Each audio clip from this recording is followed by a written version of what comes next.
లేకపోతేనా ఇప్పుడు అదే కదా, మ్మ్. మామూలుగా కొరికేస్తారు. కొరికేయడమే కొరికేయడమే. ఆ కొరగడం వల్లే న్యూస్ ఏమంటారు, ఇలా పెడితే నేను ఇక్కడ కొరికాను యాక్చువల్గా. నువ్వు మళ్ళీ ఇప్పుడు చూస్తే వీడియో ఇక్కడ ఉంటది మచ్చ, నాకు కూడా తెలియదు మాయా బజార్ లాగా ఇక్కడ కరెక్ట్ ఇక్కడికి ఎలా వచ్చిందో. అది కరవడం కూడా కాదు, ఏదో ఇలా ఇలా గీసిన గీత ఏదో ఉంది, అది చూపించి దానికి టీటీ ఇంజెక్షన్లు, మళ్ళీ న్యూస్ ఛానల్. అప్పటి నుంచే నేను ఛానల్లో కానీ ఇంటర్వ్యూలు కానీ ఇవ్వాల. ఎలక్షన్ అప్పటి నుంచి మధ్యలో ఇంకా అసలు 4 years మీకు ఎవరు కనపడలా. మళ్ళీ ఈ న్యూస్ వరకు నేను లేను, ఎందుకంటే నాకు బాధ కలిగింది. నేను ఒకరిని కొట్టడానికి వెళ్తున్నప్పుడు నరేష్ వాళ్ళ బాడీ గార్డ్స్ వీళ్ళు ఒక అతను కొడుతున్నారు, ఆ ఫోటోలో అది కూడా ఉంటది. ఇలా పట్టుకుంటున్నారు నరేష్ వాళ్ళందరూ, ఇలా పట్టుకుంటారు, అబ్బాయి ఇలా పరిగెడుతున్నాడు, నా వెనకాల శివబాలాజీ ఉంటాడు, శివబాలాజీ వెనకాల నేను ఉంటా. ఆ అబ్బాయిని కాపాడడానికి నేను వెళ్తుంటే శివబాలాజీ ఆపేశాడు. ఎంత సాడిస్తాడు చూడు. పాపం హేమ గారు వెళ్తుంటే శివబాలాజీ ఆపేశాడని ఎవ్వడు వేయలేదు, హేమ కొరికేసిందని వేసాడు. నేను కొరికే టైంలో కింద నుంచి వెళ్ళిపోవచ్చు కదా అబ్బాయిని కాపాడడానికి, ఒక స్ట్రైక్ అయింది, నేను కింద నుంచి దూరం వెళ్ళిపోయాను. ఫోటోలో కూడా కింద నుంచి దూరం వెళ్ళినట్టు కూడా ఉంటాయి. వీడిని ఏం చేయలేదు నేను, ఈ అబ్బాయిని ఏం చేయలేదు నేను. సో న్యూస్ ఎలా వేసేసారు, హేమ కొరికేసింది హేమ కొరికేసింది హేమ కొరికేసింది అని వేస్తారు. వాళ్ళు కూడా వచ్చి నవ్వు అనుకుంటే ఇచ్చారు. అంటే వాళ్ళకే సిగ్గేసింది. నాకు ఇప్పుడు చూస్తే నవ్వు వస్తుంది. అప్పుడు డిసైడ్ అయ్యాను, ఓహో మీడియా మనల్ని వాడుతుంది, మనకి వద్దు మీడియా వద్దు, ఎవరు వద్దు. సో ఈ గెలిచిన వాళ్ళందరూ రాజీనామాలు ఇచ్చేసి అక్కడి నుంచి వచ్చేసాం. అప్పుడు మా టీంలో ఎవరెవరు గెలిచారో వాళ్ళందరూ ఇచ్చేసిన తర్వాత నేను ఇంకా అసలు మా అసోసియేషన్ కానీ ఆ ఎలక్షన్కి సంబంధించింది కానీ ఇంకా క్యారీ ఫార్వర్డ్ చేయలేదు. మీడియాకు దూరంగా ఉన్నా, 4 years దూరంగా ఉన్నా. మళ్ళీ ఇప్పుడు వీళ్ళు గోకిచ్చుకుంటున్నారు అంతే, వాళ్ళు గోకిచ్చుకుంటున్నారు. సఫర్ అయింది నేను, నా ఫ్యామిలీ. మాలోని ఏదైతే మా అసోసియేషన్ ఉందో అందులోని మిమ్మల్ని మెంబర్గా తీసేసామని చెప్పి మళ్ళీ ఇప్పుడు ఇది ప్రూవ్ అయింది కదా, మళ్ళీ వచ్చే ఛాన్సెస్ ఎందుకు? అప్పుడే తీసేసుకున్నానుగా, అప్పుడు మళ్ళీ వచ్చేసి అప్పుడే వచ్చేసింది. మళ్ళీ న్యూస్ లో చిన్న చిన్న అంటే తీసేసింది పెద్దగా వేశారు, ఇచ్చింది ఇంత వేస్తారు కదా. ఇప్పుడు జరిగితే అప్పుడు వెంటనే తీసుకున్నా. విష్ణుబాబుకి కాల్ చేస్తే విష్ణుబాబు నాకు చాలా సపోర్టివ్ గా ఉన్నారు. ఫస్ట్ నుంచి ట్వీట్ చేశారు, నిజం నిలకడమే తెలుస్తుంది, నిజాలు తెలిసే వరకు కొంచెం ఆగండి అని చెప్పేసి పాపం ఆయన ట్వీట్ చేశారు నా కోసం. తర్వాత నాకు ఫోన్ లో మాట్లాడారు, మేమందరూ నీకు సపోర్ట్ ఉన్నాంరా, మీరు భయపడకండి హేమ గారు, మేము ఉన్నామా అది ఇదని అన్నారు. సడన్ గా నేను ఆ జైలుకి వెళ్ళి వచ్చే లోపల తీసాను. నేను రాగానే వెళ్ళా విష్ణుబాబు దగ్గరికి, బాబు ఏంటది, ఎందుకు తీశారు, ఇప్పుడు నేను తప్పు చేశాను అనుకో కోర్టులో శిక్ష వేస్తారు కదా, అప్పుడు తీసేయండి, మొత్తాన్ని క్యాన్సిల్ చేసేసేయండి, ఇప్పుడు ఎలా తీస్తారు, నన్ను ఆల్రెడీ మీడియా వాళ్ళు ముంచేస్తారు, ఇక్కడ వరకు మునిగిపోయి ఉన్నాను నేను.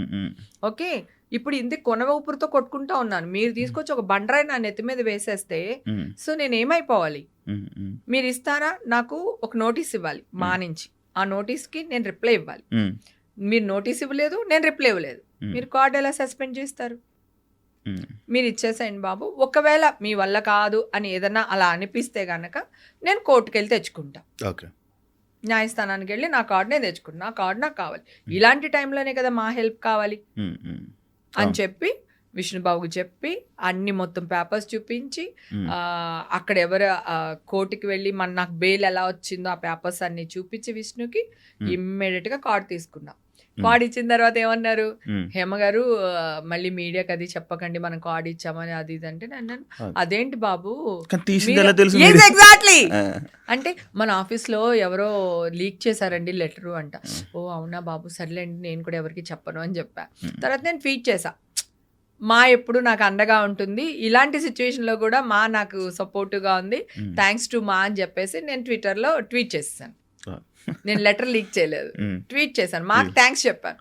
అప్పుడు ఇమ్మీడియట్గా మన పెద్ద మనుషులు అందరూ మా కార్డు ఇచ్చేసారు హేమకి అని చెప్పేసి సస్పెండ్ అయిన 1 weekకి కార్డు తెచ్చేసుకున్నాను. నేను ఒకటే చెప్తున్నా, ఐఎమ్ ఏ ఫైటర్, నేను తప్పు చేయను. చాలా మంది అమ్మాయిలు హేమక్లా ఉండాలి, హేమక్లా నవ్వాలి, హేమక్లాగా ధైర్యంగా ఉండాలి, హేమక్లాగా యాక్ట్ చేయాలి, హేమక్లాగా పేరు తెచ్చుకోవాలి, ఇన్ని క్వాలిటీస్ నాలో ఉన్నాయి. నేను ఇప్పుడు సబ్జ సమాధానానికి ఏం చెప్పాలనుకుంటున్నాను డ్రగ్స్ తీసుకుని?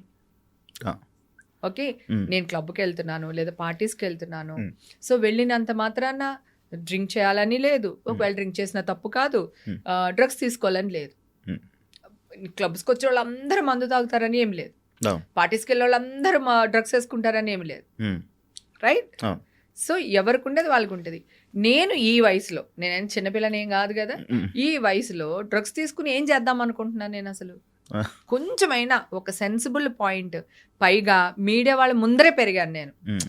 అలాంటి వాళ్ళకి నా గురించి అన్నీ తెలిసి ఉమ్. ఒక్క చిన్న పొరపాటు వల్ల ఇంత న్యూస్ పొరపాట్లు చేయకూడదుగా. ఉమ్. ఉమ్. బయట మనుషులు పొరపాటు చేయొచ్చు, మీడియా పొరపాటు చేయకూడదు. ఉమ్. ఉమ్. అవును. మీడియా పొరపాటు చేయకూడదు. ఉమ్. కోర్టులో కూడా ఏమంటారు, 100 మంది దోషులు తప్పించుకున్నా పర్లేదు, ఒక్క నిర్దోషి కూడా శిక్ష పడకూడదు అంటారు కదా. అవును. నేను నిర్దోషిని కదా, మీడియా మొత్తం, కోర్టు నాకు శిక్షించలేదు, ఉమ్. ఓకే, ఉమ్. మీడియా మొత్తం శిక్షించింది కదా నాకు. అవును. ఇప్పుడు నాకు పోయిన ఈ 18 నెలలు మీడియా వాళ్ళు తెచ్చివ్వగలుగుతారా? పోనీ చచ్చిపోయిన మా అమ్మని తెచ్చివ్వగలుగుతారా? పోయిన నా పరువు తెచ్చివ్వగలుగుతారా? ఉమ్. కదా. అవును. కనీసం అమ్మని తీసుకురాలేరు కదా, నా పరువు అయినా నాకు తీసుకొచ్చి ఇవ్వాలి కదా. ఉమ్. సో ఇప్పుడైనా న్యూస్ సక్రమంగా వేయాలి కదా. అవును. ఇక్కడ ఈగోలు ఎందుకు? మేము వేసేసాం కదా, ఇప్పుడు ఈ న్యూస్ ఎలా వేయాలి, ఎందుకు? ఉమ్. ఉమ్. అప్పుడు ఇలా అనుకున్నాం, ఇలా అయ్యింది. ఉమ్. సో ఆ అమ్మాయి మంచిగా నిర్దోషిగా నిరూపించుకుంది, బయటకు వచ్చింది, ఉమ్. ఉమ్. గ్రేట్.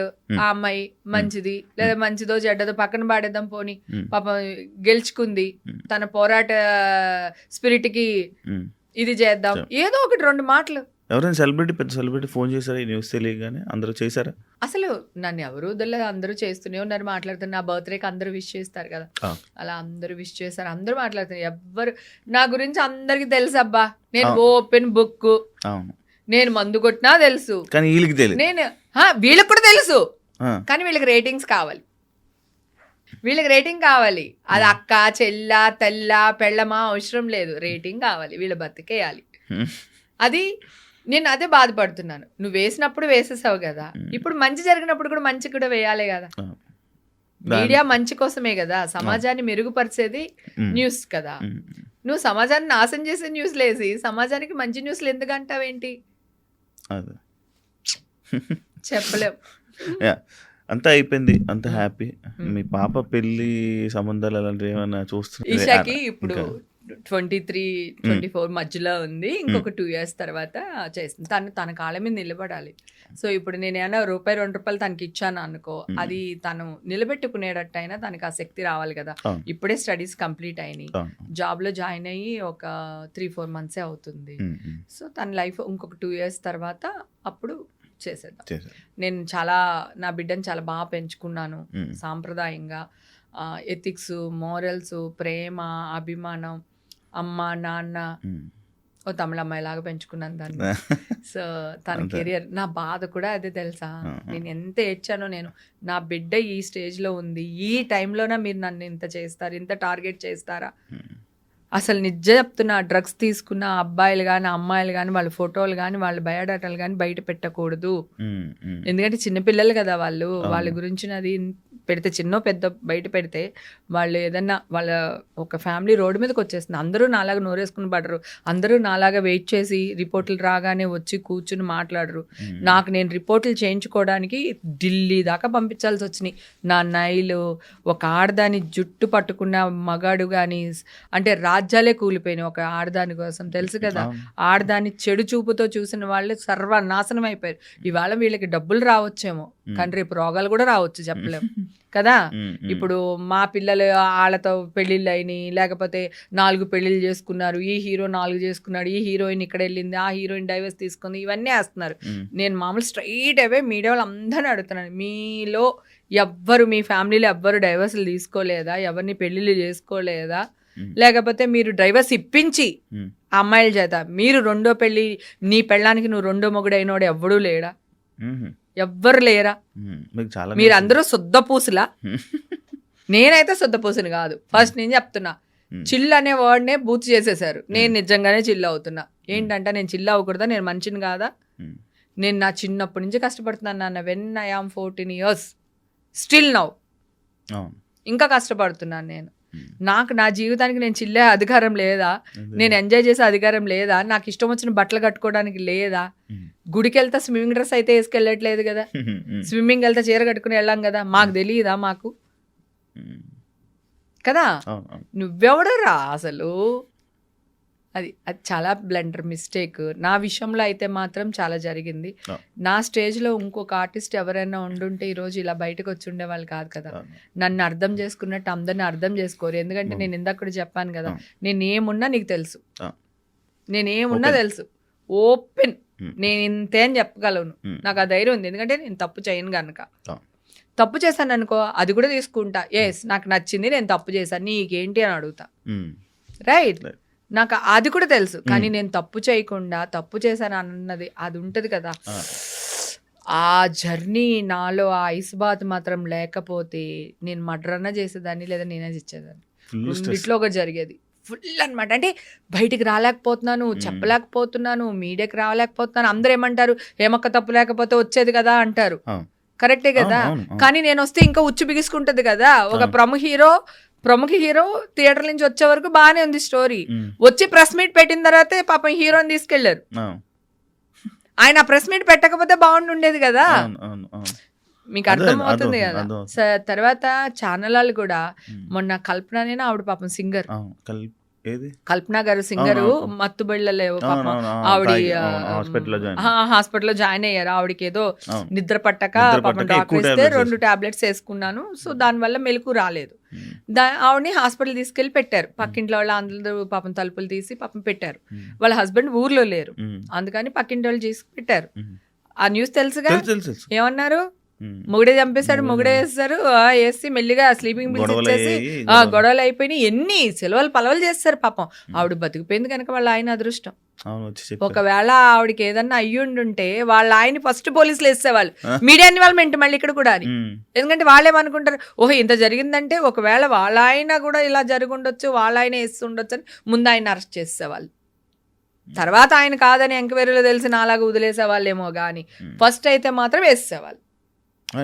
ఎందుకు ఈ మధ్య అన్ని మీరు క్రైమ్ చేయట్లేదు, ఇప్పుడు ఇది క్రైమ్ కాదా అంటే? ఈ మధ్య అన్ని అలానే ఉన్నాయి. అంటే సోషల్ మీడియాలో టప్పున వస్తుంది న్యూస్, అంటే సోషల్ మీడియా వాళ్ళు పర్లేదు, పుట్టగొడుగులాగా ఎవడో ఎక్కడో ఏ గుడిసెలోనో దూరి దొమ్మర పనులు చేస్తున్నారు అనుకుందాం, సరే పక్కన పెట్టేద్దాం. మీడియా వాళ్ళు ఏం చేస్తున్నారు, వాళ్ళు ఒక పెద్ద సంస్థ కదా, వాళ్ళు ఎలా ఉండాలి, ఆదర్శవంతుల్లా ఉండాలి. వాళ్ళు ఏం చేస్తున్నారు, ఇదే చేస్తున్నారు. అదే గనక సోషల్ మీడియా వాళ్ళు ఇలా చేస్తున్నారు, ఇలా చేయకూడదని మీడియా వాళ్ళందరూ కలిపి న్యూస్లు చేసి వాళ్ళని పట్టించి ఇదిగో ఇలా జరుగుద్దని అంటే అవేర్నెస్ క్రియేట్ చేస్తే మీడియా, అలాంటి వాళ్ళు చైతన్యంగా తీసుకుని ఒరే ఇలా చేయకూడదు, ఆడపిల్లల్ని ట్రోల్ చేయకండి, ఇలాంటి పెట్టకండి, ఇలా ఉంది చట్టం, మీరు అరెస్ట్ అవుతారు, లేదంటే ఇలా జరుగుతుంది అని మీరు కనుక న్యూస్లు వేస్తే చిన్న చిన్న పుట్టగొడుగులు లాంటి వాళ్ళందరూ సర్దుకుంటారుగా, మీ వల్ల సమాజం బాగుపడుతుందిగా. అవి మానేశారు. వీళ్ళ దాంట్లో రాగానే మళ్ళీ వీళ్ళు రేటింగ్ల కోసం వీళ్ళు వేసేస్తారు. ఈ సోషల్ మీడియా చాలా మంది అనుకుంటారు మేము దొరకం, ఎక్కడెక్కడో ఉన్నామో అనుకుంటారు, కానీ ఎవరైనా వస్తారు. మొన్న అతను వచ్చాడుగా, ఐబొమ్మ అతను వచ్చాడా, అంతకుముందు నేను మాఫింగ్ ఫోటోలు, మీ చిన్న చిన్న పిల్లలు న్యూస్ లీడర్ కూడా అప్పట్లో న్యూడ్ ఫొటోస్ ఉండి, నేను ఒక్కదాన్ని వెళ్ళి కంప్లైంట్ ఇచ్చి నేను అవన్నీ వాడిని పట్టుకొచ్చాను. దుబాయ్లో ఉన్నాడు వాడు, దుబాయ్ నుంచి తీసుకుని వచ్చి అరెస్ట్ చేసి కోర్టులో సబ్మిట్ చేశారు పోలీసులు. ఎవ్వరు 4 రోజులు లేట్ అవుతుందేమో గానీ అందరూ దొరికిపోతారు. సో చైతన్యాన్ని ఇమ్మంటున్నాను, ప్రజల్లో అవేర్నెస్ క్రియేట్ చేయమంటున్నా ఛానల్ వల్ల, అంతే తప్ప ప్రజలు నాశనం అయిపోయేటట్టు ఇలాంటివి చేయకూడదు కదా అనేది. ఇది క్రైమ్ కాదంటావా? ఒక చిన్న బాబు, ఆవిడేదో వీడియో తీస్తుంటే బాబు కింద పడిపోయాడు, దాన్ని అందరూ కాపాడారు, ఆ బిడ్డని కాపాడి తల్లికిచ్చారు. తర్వాత ట్రోల్ చేస్తారు ఆ అమ్మాయిని, కన్న బిడ్డ కంటే నీకు ఎక్కువైపోయిందో, ఒళ్ళకి ఎక్కువైపోయిందో, అది అనేసరికి ఆ మెసేజ్లు ఇవన్నీ వచ్చేసరికి ఆ అమ్మాయి ఊరేసుకుని చచ్చిపోయింది.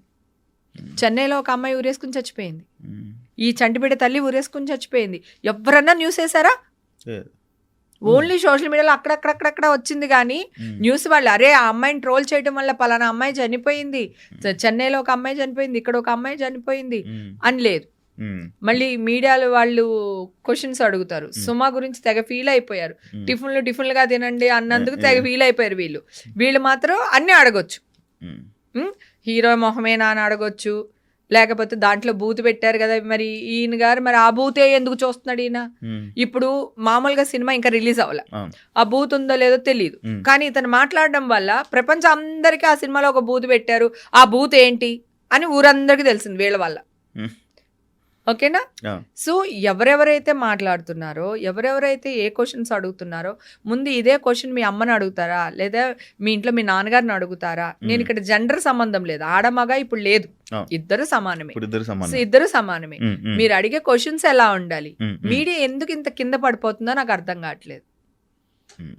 ఎలా, ఎక్కడ స్టాప్ చేయగలుగుతాం? ప్రతిదీ నేను నోరేసుకుని పడితే కష్టం. కాంట్రవర్సీలు అంటారు. ఉమ్, నేను కాంట్రవర్సీలు చెయ్యట్లా, ఉమ్, మీరు కాంట్రవర్సీలు చేస్తే నేను అది కాదురా బాబు, ఇది ఇలా జరిగిందిరా బాబు అని చెప్తున్నా. ఫస్ట్ నుంచి ఏ విషయమైనా సరే. ఉమ్. శ్రీరెడ్డిని కూడా చూడండి, ఉమ్. కూర్చోబెట్టారు ఛానల్లో, అవును. రైట్? అవును. ఆవిడని మాట్లాడిచ్చారు, అందరినీ తిట్టిపిచ్చారు, అయిపోయింది. ఒక రోజు ఆ అమ్మాయి అనౌన్స్ చేసింది, నేను వచ్చి ఇక్కడ న్యూడ్గా కూర్చుంటాను అని. ఉమ్, ఒక ఛానల్ వాడు, ప్రముఖ ఛానల్, అది కూడా పెద్ద ఛానల్ వాడే, వెళ్ళి ఇలా పెట్టి ఆ అమ్మాయి ఇలా కూర్చుంది, ఇట్లా ఈ కొంచెం డ్రెస్ కొంచెం తీసి ఇట్లా కూర్చుంటే ఇట్లా పెట్టి తీస్తున్నాడు. అన్నం తింటున్నాడా గడ్డి తింటున్నాడా వాడు నాకు అర్థం కాదు. ఏ అమ్మాయి గమ్మునుండు, ఎందుకు తీస్తున్నావు ఉమ్, అని లేదు. ఆ అమ్మాయి కారు దిగింది చక్కగా, నా అమ్మాయి పక్కన ఒక అమ్మాయి ఉంది, బ్యాగ్ ఇచ్చింది, ఒక్కొక్కటి తీస్తుంది, వీడు షూట్ చేస్తున్నాడు. ఉమ్. మనిషి వాడు అసలు. అదే ఆ ప్లేస్లో నీకు సంబంధించిన అమ్మాయి ఉండుంటే నువ్వు ఇట్లానే వీడియో తీస్తావా? ఉమ్. నేనుండుంటే పాపం శ్రీరెడ్డిని కూడా ఒడుగొట్టి, ఎందుకే నువ్వు ఇలా చేస్తున్నావు, మూసుకో రా, నువ్వు అక్కడికి వెళ్ళే బదులు ఇక్కడికే వచ్చి న్యాయపోరాటం చేసి ఉండాల్సింది. మీడియాలో కూర్చుని ఎవరు ఎక్కమన్నారు నిన్ను? ఇక్కడే కూర్చుని వీళ్ళందరి ముందు, ఇప్పుడు ప్రొడ్యూసర్లు వీళ్ళందరి ముందు కూర్చుని ఇక్కడ ధర్నా చేయాల్సింది కదా. నువ్వు అక్కడికి వెళ్ళి వాళ్ళు ఇలాంటి వాళ్ళు వీళ్ళు ఇలాంటి వాళ్ళు అంటాం ఎందుకు ఉమ్. అని చెప్పి నేను ఆ అమ్మాయిని వేసుకున్నాను. Yeah. నేను ఉండుంటే 2 పీకి ముందు బట్టలు వేసేదాన్ని ఆ అమ్మాయికి, ఉమ్. వీడియో షూట్ చేసేదాన్ని కాదు. ఎవరైనా అది చేస్తారు మ్యాక్స్. మరి మీడియా వాళ్ళు ఎందుకు వీడియో షూట్ చేశారు? మనుషులేనా అసలు? అంటే ఒక్కటి కాదు, ఇవన్నీ తెలుసుకునే నేను మీడియాకు దూరంగా ఉన్నాను. ఈ న్యూస్ వచ్చే వరకు అసలు నేను మీడియానోలే లేదు. 4 సంవత్సరాలు నేను దూరంగా ఉన్నా, హాయిగా ఉన్నా. మీ అందరికీ తెలుసు కదా, మీతో వచ్చేదాన్ని, సరదాగా చిల్లేదాన్ని, మన అందరం బర్త్డే పార్టీలకి అట్లకి కలిసేవాళ్ళం కదా, చక్కగా కలుసుకునే వాళ్ళం, మాట్లాడుకునే వాళ్ళం, శుభ్రంగా తినేవాళ్ళం. మళ్ళీ ఆశ వీళ్ళందరూ చేపల పులుసు పంపించక్క అంటే మీరు ఇక్కడ ఉన్నారు వాళ్ళ ఇంట్లో. ఎన్నిసార్లు నేను ఫుడ్ వండి పంపించలేదు వాళ్ళందరికీ, ఇళ్లలో కూర్చుని. అది భయమేస్తుంది. అందుకే ఈషాని నేను మీడియాకి కనపడకుండా దాచుకుంటున్నాను. ఒక రేపిస్ట్ కనపడకుండా దాచుకున్నామంటారు కదా, వీడి కనపడకుండా. అలాగా మీడియాకి కనపడకుండా నా బిడ్డని దగ్గర దాచుకుంటున్నాను. ఏమో నా బిడ్డ రేపొద్దున ఎక్కడికైనా వెళ్ళొచ్చు, ఏ క్లబ్కి వెళ్ళొచ్చు, లేదా ఇంకో చోటుకి వెళ్ళొచ్చు, అక్కడ ఏదో జరుగుండొచ్చు, హేమ కూతురు అని వేసేస్తారు. చాలా తక్కువ కనిపిస్తుంది సోషల్ అంటే మీడియా. నాకు భయం, నా కూతురు ఫేస్ పబ్లిక్గా తెలియకూడదని. నేను తను వెళ్ళిన చోటు కూడా నేను నా కూతురని చెప్పనివ్వను. తను ఎక్కడికైనా వెళ్తే నార్మల్ అమ్మాయి వెళ్ళొచ్చినట్టే వస్తుంది, ఒక సెలబ్రిటీ కూతురు వెళ్ళినట్టు రాదు. అంతే, వాళ్ళ ఫ్రెండ్స్తో తను వెళ్తుంది, సైలెంట్గా వచ్చేస్తుంది. అది గుడికి కూడా అంతే. ఎక్కడన్నా అంటే తిరుపతి లాంటి గుడికి, ఏదైనా ఇంపార్టెంట్, కాశీ వెళ్తున్నామా అలాంటి గుడికి నేను నాతో తీసుకెళ్తా. లేకపోతే 90% గుడికి కూడా నాతో పాటు తీసుకురాను పాపని. చాలా తిరుపతి చూసా, ఎప్పుడు ఉండేది అంతే. లేకపోతే నేను అసలు తీసుకురాను, తనే వెళ్ళిపోతుంది వాళ్ళ ఫ్రెండ్స్తో గుడికి. అన్ని ఏర్పాటు చేస్తాను. ఆ గుళ్ళో వాళ్ళకి కూడా నా కూతురు వస్తుందని తెలియదు.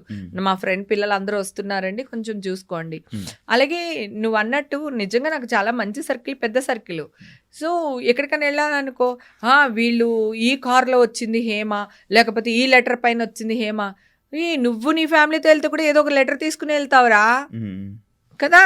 నువ్వు పెద్ద తోపేం కాదు, నువ్వు కూడా ఎవరో ఒకరు రికమెండేషన్ తీసుకుని వెళ్ళాల్సిందే. ఒక పెద్ద టెంపుల్కి వెళ్ళినప్పుడో లేదంటే ఇంకెక్కడికన్నా వెళ్ళినప్పుడు, ఇంపార్టెంట్ డేస్లో వెళ్ళినప్పుడు కంపల్సరీ. నాకు బాలయ్య బాబు లెటర్ ఇచ్చారు, మా అమ్మగారిని వైకుంఠ ఏకాదశి తీసుకెళ్ళాలి బాబు, నువ్వు ఒక్కడవే ఇవ్వగలవంట, మిగతా నాకు అంత పెద్ద పర్సనాలిటీస్ ఎవరు తెలీదు అంటే బాలయ్య బాబు లెటర్ ఇస్తే మా అమ్మని తీసుకుని వెళ్ళా. దానికి ఎంపీ లెటర్ ఇచ్చాడు, ఎమ్మెల్యే కారులో వెళ్ళింది. పువ్వా, ఎవడైనా వెళ్తాడు కదా, కొంచెమైనా అర్థం చేసుకోవాలి కదా.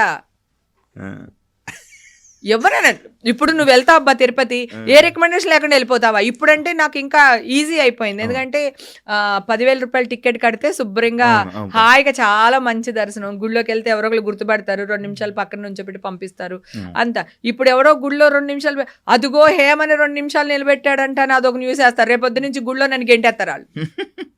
అంతే కదా నాన్న, నువ్వు ఇలా న్యూస్ వేయటం వల్ల నాకు కనకదుర్గమ్మ వారి గుడికి వెళ్ళాను. సో వేరే వాళ్ళ ఫ్యామిలీతో పాటు వాళ్ళ కారులో వెళ్ళాను. హేమ ఈ కారులో వచ్చింది, హేమ ఈ కారులో వచ్చిందని వేస్తున్నారు న్యూస్. మరి నేను ఏదో ఒక కారులోకి రావాలి కదా, నడుచుకుంటే అయితే రాలేను కదా. నువ్వే మీడియా వాళ్ళందరూ కలిపి నా మీద పడిపోతారు. గుళ్ళోకి వెళ్ళినప్పుడు మైకులు తోసేసుకుని కెమెరాలు తోసేసుకుని పడిపోతూ ఉంటారు. మరి అలాగే నా ఫ్యాన్స్ ఉంటారు కదా, ఇంతమందిని ఇన్ని సంవత్సరాలు ఎంటర్టైన్ చేశాను, నాకు అభిమానులు ఉంటారు కదా, వాళ్ళు నా మీద పడరా. పాపం ఎవరైనా ఏదన్నా పొరపాటు జరిగింది అనుకో, తొక్కిసలాట చచ్చిపోయింది హేమ గుడికి రాబట్ట అంటారు ఇప్పుడు. మరి నేను తొక్కిసలాట్లో రాకూడదంటే ఎవరొకరు కారులోనో లేకపోతే ఎవరొకరు మనుషులు ఇద్దరిని పెట్టుకునే రావాలి కదా. అది తప్పేంటంటున్నా, నువ్వు చేసేది కూడా అదే కదా. నీ ఫ్యామిలీని తీసుకెళ్లాలంటే నువ్వు ఏదో రికమెండేషన్ మీద వెళ్తావు కదా, అలాగే నేను రికమెండేషన్ మీద కదా వెళ్తున్నాను. ఎందుకు కాంట్రవర్సీలు చేస్తారు, ఏం అవసరం కాంట్రవర్సీలు వాళ్ళకి? అది నేను మంచిగానే ఉన్నాను, అమ్మవారి మీద ప్రేమతో వెళ్ళాను, దానికి కాంట్రవర్సీలు చేస్తారు. ఒకడైతే టికెట్ తీసుకున్నారా మీరు అని అడిగాడు ఒకసారి ఒక కనకదుర్గమ్మ గుడిలో. ప్రతి సంవత్సరం వెళ్తాను నేను, వాళ్ళకి తెలుసు ప్రతి సంవత్సరం హేమ గుడికి వస్తుంది, పలానా రోజు వస్తుంది అని కూడా తెలుసు వాళ్ళకి. ఏంటి కాంట్రవర్సీ? టికెట్ 50 రూపాయలు ఉంటుంది, పోనీ 100 రూపాయలు ఉంటుంది. నేను గుడిలో అమ్మవారికి ఎంత వేస్తాను చెప్పకూడదు, మాట్లాడకూడదు, కానీ చెప్తాను. ఆ రోజు కోపంలో చెప్పేసాను అనుకో, చీర పట్టుకెళ్తాను. ఆ చీర ఎంత కాస్ట్ ఉంటుంది? నాకు వచ్చే డబ్బు మా అమ్మదే, మా అమ్మే నాకు ఇస్తుంది. మా అమ్మ గుడికి ఉపయోగపడితే ఏదైనా చేస్తా. తిరుపతి కూడా అంతే. ఒక్కొక్కసారి నేను సంవత్సరం అంతా దాచిన డబ్బులు ఒక్కొక్కసారి 1 lakh అవుతుంది, ఒక్కొక్కసారి 1.5 lakh అవుతుంది, ఒకసారి 2 lakhs అవుతుంది, ఒకసారి 10,000 ఉంటుంది. నాకు వచ్చే ఇన్కమ్ను బట్టి నేను తీసి పెట్టుకుంటాను. ఒక్కొక్క ప్రాజెక్ట్లో వచ్చిన డబ్బులు దాంట్లో అమౌంట్ని బట్టి కొంచెం కొంచెం తీస్తాను. అది సంవత్సరానికి ఇంత అవుతుంది, నేను అక్కడికి వెళ్ళి వేస్తాను. ఓకే, ఇప్పుడు నేను ఏం చేస్తాను, ఎలాగా ఉండిలేసినా దేవుడి సేవకే. నేను ఇప్పుడు శ్రీవాణి టికెట్ తీసుకున్నా దేవుడికే, రేపు పొద్దున్న అన్నదానం టికెట్ తీసుకున్నా దేవుడికే. సో నేను అన్ని అట్లా గుడికి వెళ్ళినప్పుడు నా సంపాదనలో కొంత ఇది నేను గుళ్ళకి ఇచ్చేస్తాను. నువ్వు 300 రూపాయల టికెట్ కోసం అడిగితే కోపం రాదా? దేవుడికి దర్శనం చేసుకోవడానికి వచ్చాను, ఏం క్వశ్చన్లు అడుగుతున్నావన్నా? ఆల్రెడీ వాళ్ళు టికెట్ తీసే పెడతారు నేను వచ్చేసరికి. ఎందుకన్నా నన్ను ఇలా చేస్తావు, ఎందుకు నన్ను కాంట్రవర్సీలు చేస్తావు అని అడిగా. గుడికి ప్రతి సంవత్సరం వెళ్తాను, తిరుపతి వెళ్తాను, అన్ని గుళ్ళకి వెళ్తాను. నేను ఒక్క గుడి వదలను, నేను అన్ని గుళ్ళకి వెళ్తాను. నేను నా లైఫ్ నేను చిల్ అవుతున్నాను, నాకు భక్తి ఉంది, మా అమ్మ మీద భక్తి ఉంది, నా ఫ్యామిలీని చాలా బాగా చూసుకుంటాను. నేను నా ఫ్యామిలీని ఈ రోజు వరకు ఒక్క రోజు కూడా నా ఫ్యామిలీని ఏమంటారు సైడ్ పెట్టేసి నా లైఫ్ చూసుకునేది లేదు. ఓకే, సో అలాంటి ఒక దీన్ని నువ్వెందుకు ఇట్లా బూతులాగా చిత్రీకరిస్తావు నాకు అర్థం కాదు. దేవుడు అనేవాడు ఉంటాడు, ఏ కాలో చెయ్యి రగ్గొట్టేస్తాడు ఎవడొక్కడికి చెప్తున్నా నేను. అన్ని మన రోజులు కాదు బంగారం కదా, అన్ని మన రోజులు కాదు. మొన్న శివరాత్రి రోజున శ్రీశైలం వెళ్ళా. మరి అక్కడ ఎవరో ఒకళ్ళు రికమెండేషన్ పెట్టుకోకపోతే రూమ్ ఎలా దొరుకుద్ది మనకి, కార్ ఎలాగ వెళ్తుంది, స్పర్శ దర్శనానికి ఎవరు తీసుకెళ్తారు? రికమెండేషన్ లేకుండా ఏ సెలబ్రిటీ బయటకు వస్తారు చెప్పు, కదా. ఇది మీ అందరికి తెలిసిందే కదా. నేను కాదు, మీరన్నా వెళ్ళాలంటే ఒక ఎమ్మెల్యే లెటర్, ఎంపీ లెటర్ మీరైనా పెట్టుకుని వెళ్ళాలిగా, ఏ సోషల్ మీడియా వాడైనా సరే, ఏ మీడియా వాళ్ళన్నా సరే కదా. ఇప్పుడు నువ్వు వెళ్ళాలంటే ప్రాబ్లం ఉండకపోవచ్చు, మొత్తం నీ ఫ్యామిలీని తీసుకెళ్లాలంటే ఏదో ఒక లెటర్ ఉండాలి కదా. సో మీరైతే వాడుకోవచ్చు, మేం చేస్తే కాంట్రవర్సీలు చేస్తారు. మళ్ళీ అదే న్యూస్ ని వాళ్ళు అక్కడ హేమ ఎప్పుడొచ్చినా ఒక బాంబు పేల్చి వెళ్తుంది అంట. నేను కాదురా పేల్చేది, మీరు పేలుస్తున్నారు, నేను మంచిగానే ఉన్నాను, నాతో మీరు ఆడుకుంటున్నారు, వద్దురా మీకు దండం పెడతాను ఆడుకోవద్దురా అని చెప్తుంటే అదిగో చేయి పెట్టి కొట్టేసింది మా హేమ అంటున్నారు. నేను 2 చేతుల్లో దండం పెడితే ఇలా పెట్టే లోపల అదిగో చెయ్యెత్తేసింది మా మీద అంటున్నారు వాళ్ళు. నేను ఇలా అనే లోపలనే వాళ్ళు కవర్ చేసేస్తున్నారు చూసి, ఇలా ఇంతదాకా రానివ్వట్లేదు. సో అలా అమ్మ ఐఎమ్ సో హ్యాపీ తెలుసా, ఈవేళ చాలా నవ్వుకుంటూ మాట్లాడుతున్నాను. నిన్న మొన్న అసలు ఫుల్ చాలా అంటే మదర్ది పెద్ద న్యూస్ అయిపోయింది కదా నాకు, అట్లా దానివల్ల. సో ఇలాంటివన్నీ జరుగుతుండే. అంటే సెలబ్రిటీ అంటే నీ ఇష్టమా? నేను చాలాసార్లు అంటాను, నీ ఇష్టమా, నువ్వు నా మీద ఏదైనా వేసుకుంటావు, నా బిడ్డ మీద, నా బిడ్డను వాడేసి, నన్ను వాడేసి, మా ఆయన్ని వాడేసి, మా అమ్మని లాగేసి. అసలు మీకు ఫ్యామిలీస్ ఉంటాయి కదా బంగారం. ఇప్పుడు మీడియా లేకపోతే నేను లేను, నేను లేకపోతే మీడియా లేదు. సో మీకు మేము కావాలి, మాకు మీరు కావాలి. సో అలాంటప్పుడు నిజాన్ని వేయండి. నేను మంచిదాన్ని కాదు, నన్ను మంచిదాన్ని వేయమని నేను అనట్లేదు. నిజాన్ని వేయండి. అబద్ధాన్ని ఎక్కువ చూపిస్తున్నారు, నిజాన్ని మూసేస్తున్నారు. ఇది ఎంత కరెక్టో అంటున్నా. అయితే ఇదే టైంలోనే ఇంకొకటి కొన్ని క్వశ్చన్లు మిమ్మల్ని అడగడం జరిగింది. లైక్ సినిమాలు ఎందుకు ఆపేశారు, ఎందుకు తక్కువ అయ్యాయి? ఎందుకు సినిమాలు చేయట్లేదు? వాళ్ళు మిమ్మల్ని దూరం పెట్టారా? లేకపోతే మీరు సినిమాని దూరం పెట్టారా? ఆఫ్టర్ మా ఎలక్షన్ తర్వాత నేను అంటే ఆ ఎలక్షన్‌కి నాకు దానికి సంబంధం లేదు గానీ, ఆ ఎలక్షన్ తర్వాత లేకపోతే లాక్‌డౌన్‌లోనో సంథింగ్ ఒకసారి నేను మామూలుగా కూర్చున్నప్పుడు నాకు నేను ఆలోచించుకున్నా. ఓకే. నాకు ఒక 45 ఏళ్ళు వచ్చినాయి ఇప్పుడు. నేనేం చేశాను చిన్నప్పటి నుంచి? నా ట్రావెల్ ఏంటి? నా కోసం నేనేం చేసుకున్నాను? అనేది ఎక్కడో ఒక చోట నేను ఆలోచించాను. మా ఇంటి కిచెను, నా బెడ్‌రూము, షూటింగ్ ఇవి తప్ప నా లైఫ్‌లో ఏం లేవు. అప్పుడప్పుడు గుళ్ళు. అది సంవత్సరానికి 2-3 గుళ్ళు. ఏది తిరుపతి, అన్నవరం, దుర్గమ్మ తల్లి గుడి. ఇట్లాగా తప్ప నా లైఫ్‌లో ఏం లేదు. కిచెను వండుకోవడం అంటే పొద్దున్న 6 గంటలకు లెగుస్తా. మా హస్బెండ్‌కి టిఫిను, చట్నీలు, మధ్యాహ్నం లంచ్‌కి కూరలు అన్నీ చేసేసి నేను కూడా ఒక బాక్స్ పట్టుకొని షూటింగ్ వెళ్ళిపోతా పొద్దున్నే. పాప చిన్నప్పుడైతే తను రెడీ చేయడం, నేను షూటింగ్కి వెళ్ళే ముందు తనకు రెడీ చేసి తనకు తినిపించి తను బస్సు ఎక్కిచ్చేసి మళ్ళీ మా హస్బెండ్కి అన్నీ చేసి మళ్ళీ నేను షూటింగ్కి వెళ్ళి రాత్రికి వచ్చి మళ్ళీ మా ఆయనకి నా కూతురికి వండి పెట్టుకుని నా కూతురు పడుకునే వరకు నేను దాన్ని పడుకోపెట్టి తర్వాత నేను వెళ్ళి పడుకుని లేదా ఎంత లేట్ అయినా పడుకుని మళ్ళీ పొద్దున్నే లేచి ఇదే routine.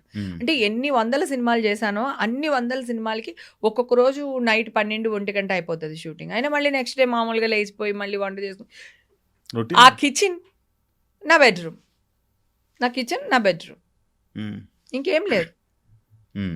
Nothing in my life. అప్పుడు నాకు అనిపించింది ఓకే, నేను మా హస్బెండ్ని కూర్చోపెట్టి నాకు 45 years వచ్చింది, నాకు ఇప్పుడు హార్మోన్స్ చేంజెస్ ఉంటాయి, సో నేను డిప్రెషన్కి వెళ్తున్నాను. ఈ ఆలోచన ఎందుకు వచ్చింది? ఈ హార్మోన్ చేంజెస్ వల్లే వచ్చింది. సో నా లైఫ్ నాకు ఎంజాయ్ చేయాలని ఉంది. ఓకేనా? నేను ఎక్కడికి వెళ్ళాను, ఎందుకు వెళ్ళాను, ఎప్పుడు వచ్చాను, ఏం చేస్తున్నారు, ఇవన్నీ లేదు. మీకు ఆకలేసింది అనుకోండి, పని మనిషి ఉంటుంది, వంట చెప్పించుకుని తినండి. ఓకే, నేను చేసి వెళ్ళలేదు. నేను ఎక్కడైనా ఊరికి వెళ్ళాను, నాకేదో ఊరికి వెళ్ళాలని, అమెరికా వెళ్ళాను, నేను 1 week తిరగాలనిపించింది, వెళ్ళాను. బ్యాంకాక్ వెళ్ళాను, 10 రోజులు ఉండాలనిపించింది, వెళ్ళాను. మా హస్బెండ్ ఏంటి, తను తినడు ఎవరు చేసినా, దానికి ఒక ప్రాబ్లం పాపం. నేనే అలవాటు చేసాను, అది నా మిస్టేక్. నాకు బాడీలో ఎనర్జీ ఎక్కువ, ఎవరిని పని చేయనివ్వను, నేనే చేసిస్తాను. సో దానివల్ల మా ఆయన చెప్పా, నేను వెళ్తున్నాను కదా, ఇల్లు తగలాడిపోతుంది అనుకోండి, ఫైర్ ఇంజిన్కి కాల్ చేయండి. ఒకవేళ ఫైర్ ఇంజిన్కి మీరు కాల్ చేయలేకపోయారు అనుకో, వదిలేయండి, కాలిపోనివ్వండి, నేను వచ్చిన తర్వాత మళ్ళీ కొత్త ఇల్లు కడతా. కానీ నాకు ఫోన్ చేసి మాత్రం డిస్టర్బ్ చేయకండి, ఎందుకంటే ఫెడప్ అయిపోయాను. పని మనిషి టీ పెట్టలేదని, నా కూతురేమో నేను అన్నం తినలేదని, పాప వాళ్ళకి నేను అలవాటు చేసింది మిస్టేక్ నాదే, నేను వాళ్ళని తప్పనట్లా, ఇది తప్ప నా లైఫ్లో ఏం లేదు. అప్పుడు మా హస్బెండ్ని కూర్చోపెట్టేసి మొత్తం మ్యాటర్ అంతా చెప్పేసి, నేను ఎక్కడికి వెళ్ళాలంటే అక్కడ వెళ్తా, ఎలా తిరగాలంటే అలా తిరుగుతా, నన్ను మీరు ఆపొద్దు, నాకు కొంచెం ప్రేమను చూపించండి, మీరు నవ్వుతూ ఉండండి, నన్ను నవ్వుతూ ఉంచండి. అంటే మా హస్బెండ్ నాలాగా కాదు, కొంచెం సాఫ్ట్, సైలెంట్ ఆ టైపు. సో అందుకని మీరు నవ్వుతూ ఉండండి, నన్ను నవ్వుతూ ఉంచండి, అంతే తప్ప నన్ను ఫోర్స్ చేయొద్దు. నాకు టీ పెట్టి ఇవ్వలేదు, కాఫీ ఇవ్వలేదు, వంట చేయలేదు, టేబుల్ మీద ఇది పెట్టలేదు నాకు చెప్పకండి. మీకు చేతనైతే పని మనిషి చేత చేయించుకోండి, చేత కదా హోటల్ని తెప్పించుకుని తినేయండి, నన్ను అడగండి. అమ్మ రాజీనామా లాగా పెళ్ళం రాజీనామా అనుకోండి, నన్ను ఒక 2-3 సంవత్సరాలు వదిలేయండి, నన్ను ఏమీ అనకండి, నన్ను పట్టించుకోకండి అని చెప్పి నా హస్బెండ్కి రిక్వెస్ట్ చేసి, తర్వాత ఇప్పుడు నేను నాలాగా తిరగడం, నాలాగా మాట్లాడడం, నాకు కావాల్సినట్టు ఉండడం, నాకు కావాల్సినట్టు తిరగడం, ఇవి ఆఫ్టర్ బిగ్ బాస్ స్టార్ట్ చేశా. బిఫోర్ బిగ్ బాస్ నాకు లేదు, ఆఫ్టర్ బిగ్ బాస్ నేను అక్కన అయిపోయాను.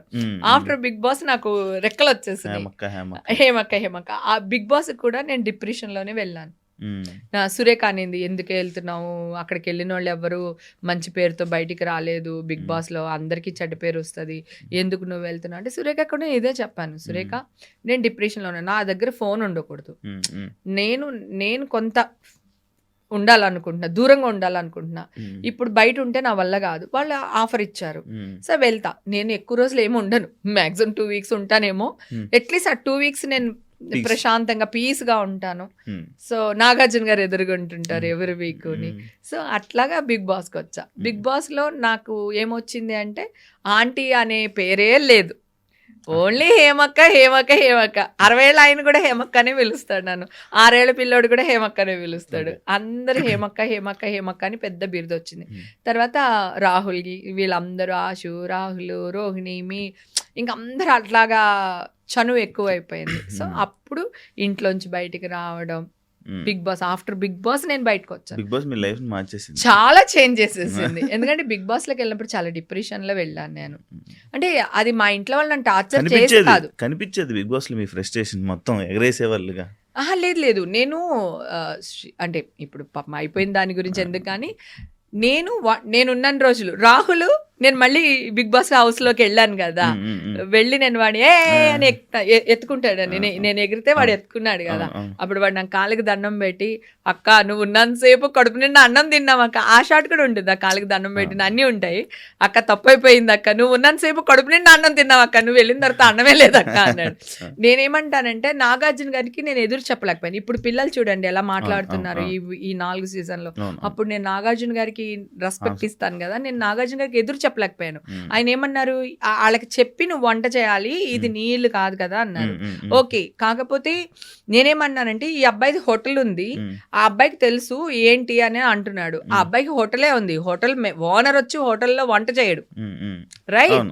అర్థమైందా? ఏ సరుకులు కావాలో కొనిస్తాడు వాడు నెలకొకసారి, అంతవరకే. కుక్కే చేస్తాడు. నేను తల్లిని, నేను అక్కని, నేను అమ్మని, నేను పెళ్ళాన్ని, రైట్? నేను కూతుర్ని. ఎవరి కడుపు ఎంత ఉంటుంది, ఎంత బియ్యంలో ఎంతమందికి వంట చేసి పెట్టొచ్చు అనేది తల్లికి అక్కకి అంటే ఎవరికి తెలియదు, రైట్? సో నాకంటే ఎక్కువ రైట్ అక్కడ ఎవరికి లేదు. వాళ్ళు అనవసరంగా నా మీద దెబ్బలాడారు. నేను నాగార్జున గారు వచ్చినప్పుడు ఆయన చూస్తారులే నేను బాగానే పెట్టాను కదా అనుకున్నాను. అది మిస్ఫైర్ అయ్యి నాగార్జున గారు అనేసరికి నేను ఎదురు చెప్పలేదు. మీరు చూసారా, నేను సైలెంట్ అయిపోయాను. ఆయనకి నేను చెప్పను, నా జీవితంలో చెప్పను నేను.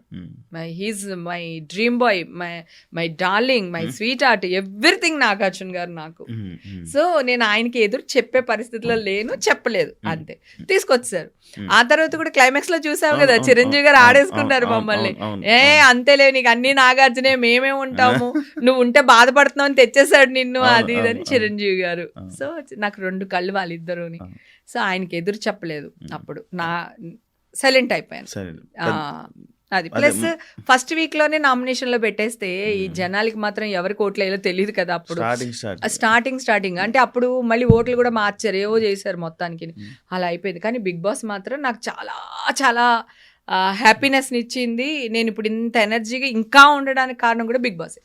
సినిమాలు ఇప్పుడు చేస్తారా? ఇప్పటి నుంచి సినిమాలు చేస్తాను. ఎందుకంటే ఇప్పటికి కొన్ని లక్షల మంది, నేను వెళ్ళిన ప్రతి ఫంక్షన్స్లోని వీటిల్లో వాటిలో అందరూ బంగారు నువ్వు యాక్ట్ చేయాలి నాన్న, నువ్వు యాక్ట్ చేయాలి అని అంటున్నారు. ప్లస్ నాకు ఇన్ని బ్లెస్సింగ్స్ వచ్చినాయి కదా, నువ్వు మంచిదానివిరా, నువ్వు మంచిదానివి, నువ్వు ఫైట్ చెయ్యి, మేమందరం నీతో ఉన్నాం, మా బ్లెస్సింగ్స్ ఉన్నాయని ఎంతమంది అయితే చెప్పారో వాళ్ళందరూ అభిమానం ఎక్కడి నుంచి వచ్చింది? Point, I'm a celebrity, I'm a actor. నేను చేసిన క్యారెక్టర్స్ వల్లే నాకు ఇంత పేరు వచ్చింది. బిగ్ బాస్ ఆఫర్ ఎందుకు వచ్చింది? దీని వల్లే వచ్చింది. ఇప్పుడు నువ్వు నన్ను పిలిచి ఇంటర్వ్యూ ఎందుకు చేస్తున్నావు? I'm a celebrity actor, right? So ఇవన్నిటికి రావడానికి, ఇంత పేరు ప్రత్యక్షలు రావడానికి కారణం యాక్టింగ్. సో మధ్యలో నేను మానేయడానికి రీజన్ చెప్పాను కదా, మా ఆయన దగ్గర కొంచెం టైం తీసుకొని సినిమా ఇండస్ట్రీ కూడా కొంచెం దూరం అయిపోయి నేను చిల్ అవుతూ వచ్చాను. ఇక్కడి నుంచి యాక్ట్ చేస్తాను. ఇప్పుడు కేసు కొట్టే వరకు నేను ఒక డైరెక్టర్ దగ్గరకో ఒక మా హీరో దగ్గరకో వెళ్ళి మాట్లాడాలంటే నాకే ఒక బాధ అనిపించి నేనే దూరం అయిపోయాను. నన్ను ఎవరు దూరం చేయలేరు, నేనే దూరం అయిపోయాను. సో ఈ దూరాన్ని ఈ జనాలకి దగ్గర చేసింది. ఇంకా జనాల కోసం నేను యాక్ట్ చేయాలనుకుంటున్నాను. సో ఇక్కడ నుంచి మా త్రివిక్రమ్ గారిని, సుకుమార్ని, నాగార్జున గారిని, చిరంజీవి గారిని, వీళ్ళందరినీ కలుస్తాం, మా బాలయ్య బాబుని అందరినీ కలిసి మాట్లాడి సో మళ్ళీ యాక్టింగ్ మొదలు పెడతారు. సూపర్ థ్యాంక్ యూ హేమ గారు. యాక్చువల్లీ చాలా విషయాలు ఇంకా ఇప్పుడు ఇంకా ఇండస్ట్రీ టాపిక్లకి ఇప్పుడు వచ్చాము. ఇది పోతూ ఉంటే ఇంకా పోతుంది. ఏదైతే మన మెయిన్ టాపిక్ నేను అనుకున్నానో ఆ టాపిక్ వరకు అయితే అయిపోయింది. Thank you so much me clarification ఇచ్చినందుకు. మనం ఈ సినిమా దాని గురించి కూడా ఒక పర్సనల్ గా మనం మళ్ళీ ఇంకొక పాడ్కాస్ట్ చేసి మనం చేద్దాం. All the best, congratulations first. పెద్ద తలనొప్పి నుంచి బయటకు వచ్చేసారు. ఇది కూడా అప్పుడు ఆ న్యూస్ ఎలాగైతే వైరల్ అయిందో ఈ న్యూస్ కూడా మంచిగా వైరల్ అయ్యి జనాలందరికీ మీరు ఏంటో తెలియాలని మీరు మళ్ళీ కంబ్యాక్ ఇచ్చి మళ్ళీ తెలుగు జనాల్ని మళ్ళీ ఎంటర్టైన్ చేయాలని మనస్ఫూర్తిగా కోరుకుంటున్నాను. Wish you all the best. Thank you so much. Thank you. Yeah, చూసారు కదా ఇంటర్వ్యూ. మీకు ఈ పాటికి ఇంటర్వ్యూ మొత్తం చూసేసరికి మీకు మొత్తం అంతా అర్థమైపోయి ఉంటుంది. ఏదైనా సోషల్ మీడియాలోనో కానీ దేంట్లోనో ఫస్ట్ వచ్చిన వెంటనే నమ్మేకండి. ఇది నేను 10 సార్లు చాలా సిచ్యువేషన్స్లో చాలా సందర్భాల్లో మీకు చెప్పడం జరిగింది. ఇప్పుడు కూడా మళ్ళీ చెప్తున్నాను. ఫైనల్గా ఏం జరుగుతుందో అంతవరకు కాస్త వెయిట్ చేసి ఒక పర్సన్ని జడ్జ్ చేయడం తెలుసుకోండి. అండ్ ఏదైతే హేమ గారి మీద అప్పుడు అన్ని ఆరోపణలు వచ్చాయో దానికి ప్రతి ఒక్క పిన్ టు పిన్ తను ఎక్స్ప్లెయిన్ చేయడం జరిగింది. ప్రతి ఒక్కరు చూస్తారు అని కోరుకుంటున్నాను. అండ్ తన గురించి ఈ పాటికి మీకు అర్థమై ఉంటుంది. And thank you so much ఈ ఇంటర్వ్యూ మొత్తం చూసినందుకు. ఇంకో గెస్ట్తో మళ్ళీ మీ ముందు కలుస్తా. అంతవరకు see ya. Thank you. And for more videos, Please subscribe to iDream. Please subscribe to iDream. Please subscribe iDream. And please subscribe to iDream. For more videos, subscribe to iDream. please like, share and subscribe to the channel. Congratulations, iDream. Subscribe to iDream. Subscribe to iDream. So subscribe to iDream Media. iDream ki iDream team andarki huge congratulations. Please subscribe iDream Media. Please subscribe to iDream. Subscribe iDream. Please subscribe to iDream. iDream అంటే నా కళల ఛానల్ను subscribe చేసుకున్న నోరు తిరుగుతలేదు. మీరైతే గంట గుర్తు కొట్టండి. For more such videos, please subscribe to iDream. Subscribe to iDream. Please subscribe to iDream. Please subscribe iDream Media. Please do subscribe to iDream. Please subscribe to iDream Media. For best entertainment and information, please subscribe iDream. And don't forget to subscribe to iDream.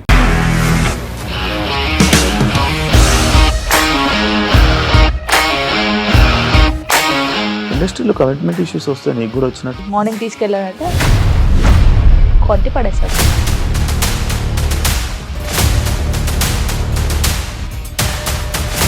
ఒక్కళ్ళు కూడా చూడలేదు ఈ cinema అని చెప్పడానికి కూడా చాలా ధైర్యం కావాలి. అది నిజం కదా, దాంట్లో ధైర్యం ఏంటి? ఇది నెక్స్ట్ డే ప్లేట్ మార్చేస్తే తప్పు కదా. As of now, we are comfortable this అని నేను అనుకుంటున్నాను. రష్మిక గారిది మీది ఒకే ఊరు అంట కదా. నీకు కోపం వచ్చిందంటే బాగా తిట్టేత్తరా? తిట్టేద్దామండి.